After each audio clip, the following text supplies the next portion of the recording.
যদি 50 বছর পরে হয়, শেখ হাসিনা যত শত হাজার মানুষ খুন করেছে তার বিচার হবে না কেন?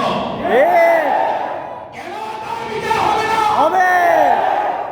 আমরা ইন্ডিয়ার বাজারে গোলাম না। ইন্ডিয়ার স্বাধীনতার সময় আপনারা অনেকে জানেন না ইতিহাস, ভারত স্বাধীনতার সময় আমাদেরকে সাহায্য করেছিল তাদের নিজ স্বার্থে। তারপরও আমরা তাদেরকে বন্ধপ্রতিম রাষ্ট্র মনে করি। স্বাধীনতার পর থেকে নিয়ে এই পর্যন্ত ভারত আমাদেরকে কোনো ন্যায্য পাওনা বুঝে দেয় নাই। আসাম বাংলাদেশের ছিল, তারা কেড়ে নিয়েছে, এবং ক্যালকাটা বাংলাদেশের মানচিত্রে ছিল, কেড়ে নিয়েছে। এই জন্য ভাষারী মৃত্যুর আগ পর্যন্ত এই স্বাধীন বাংলাদেশের ভূখণ্ডের উপরে সন্তুষ্ট ছিলেন না। বন্ধুরা আমার, এই জন্য আমি বলবো বাংলাদেশে 40 লক্ষের অধিক ইন্ডিয়ান লোক চাকরি করে, অথচ আমাদের দেশের লোক বেকার, লক্ষ লক্ষ মাস্টার্স পাস বেকার। আপনাদের মাধ্যমে আন্তর্জাতিক মিডিয়া পর্যন্ত বলে দিতে চাই, অবশ্যই এইটা একটি সরকার, এমন সরকার হবে, বহুজাতিক সরকার হবে। আমরা সেটাই আশা করছি, তার বাইরে যাবে না। আমরা যেভাবে চিন্তা করে আসছি এই পর্যন্ত, এইভাবে কিন্তু দেশ সবকিছু এগিয়ে আসছে। এই বহুজাতিক সরকার গঠন হলে একচেটিয়া দেশকে কেউ আর দখল করতে পারবে না, নিষ্পাষণ করতে পারবে না, মানুষের উপর জুলুম করতে পারবে না। এই জন্য আমরা একটা বহুজাতিক বাহিনী সরকার চাই, যেখানে হেফাজত থাকবে, যেখানে বিএনপিও থাকবে, সর্বদলীয় সরকার। এই দেশের 18 কোটি মানুষ একটা দলকে এই পার্টির মধ্যে, সরকারের মধ্যে দেখতে চায় না, সেটা হলো খুনি হাসিনার দল। এই দলের একজন কর্মীও যেন গা ঢাকা দিয়েও আমাদের ক্যাবিনেটে ঢুকতে না পারে।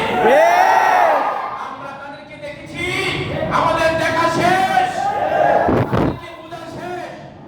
আমরা বুঝিয়ে দিয়েছি জনগণের পাওয়ার কত। এই নির্যাতিত জনতার সাথে স্বয়ং আল্লাহ আছে। আল্লাহ যদি না থাকতো আমরা পারতাম না। এই বিজয় আমাদের আল্লাহর কুদরতকে কদমে উৎসর্গ করলাম। আন্দোলন আমাদের, আমরা শহীদ হয়েছি, যত কষ্ট করেছি, সব কিছু করেছি, কিন্তু এই বিজয়টা মহান আল্লাহর কুদরতকে কদমে অর্পণ করলাম। আল্লাহ যেন এই দেশের মানুষকে আবার বাক শক্তি ফিরিয়ে দেন, ভোটের অধিকার ফিরিয়ে দেন, দ্রব্যমূল্য যেন মানুষের ক্রয় ক্ষমতার ভিতরে আসে। আমরা একসাথে আবার এই দেশটাকে গর্ব সুন্দর করে ইনশাআল্লাহ। আমাদের সাবেক এক প্রেসিডেন্ট বলেছিলেন সোনার বাংলা গড়বেন, হাফিজুর হুজুর বলেছিলেন সোনার বাংলা গড়ার জন্য সোনার মানুষ চাই, কিন্তু তিনি সোনার মানুষ গড়তে ব্যর্থ হয়েছিলেন। উনি ওনার সন্তানদের বিচারই করেন নাই। ঠিক। খুনি হাসিনা যদি তার ক্যাবিনেটের মন্ত্রীদের বিচার করত, আজকে সে ক্ষমতায় থাকতো, এইভাবে দেশ থেকে পালাতো না। ঠিক।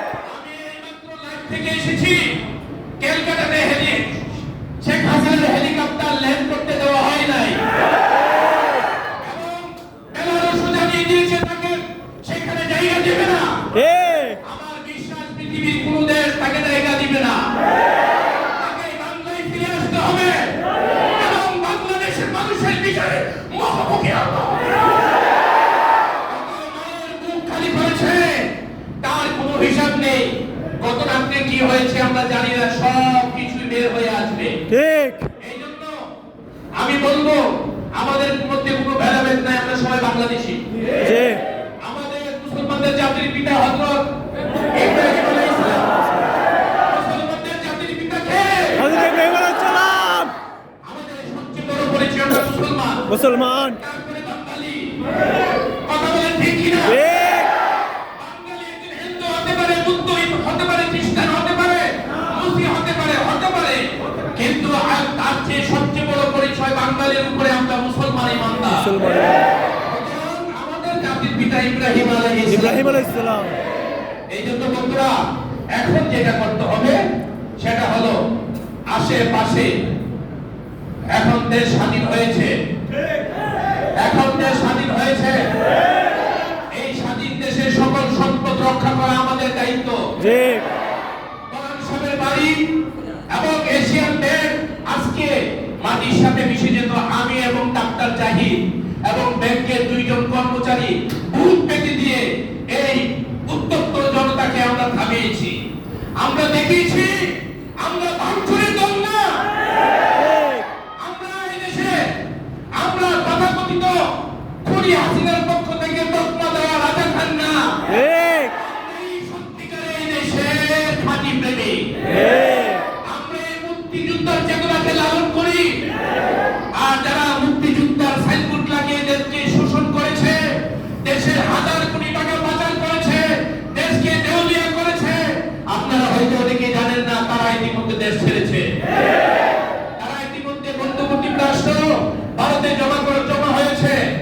আমরা যেখানে থাকো তাদেরকে ধরে আনবো।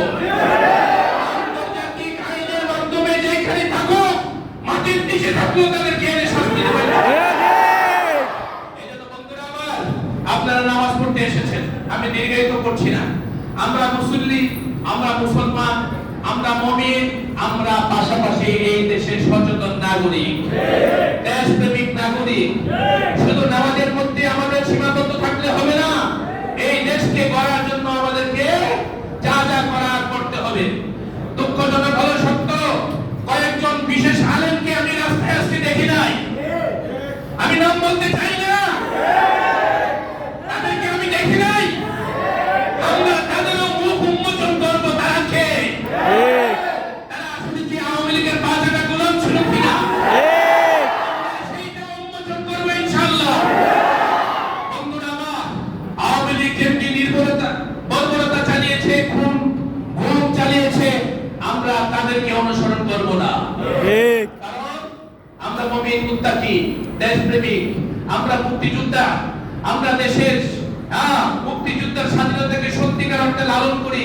সুতরাং তাদের মতন আমরা হতে পারি না।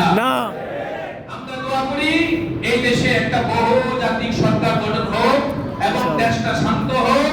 আমরা নামাজের পরে বিশেষভাবে দোয়া করব। আসসালামু আলাইকুম। সেই পর্যন্ত আপনারা ভালো থাকুন, আশেপাশে লক্ষ্য রাখবেন, কোনো ভাঙচুর যাতে না হয়, জাতীয় সম্পদ নষ্ট না হয়, তাহলে আমাদের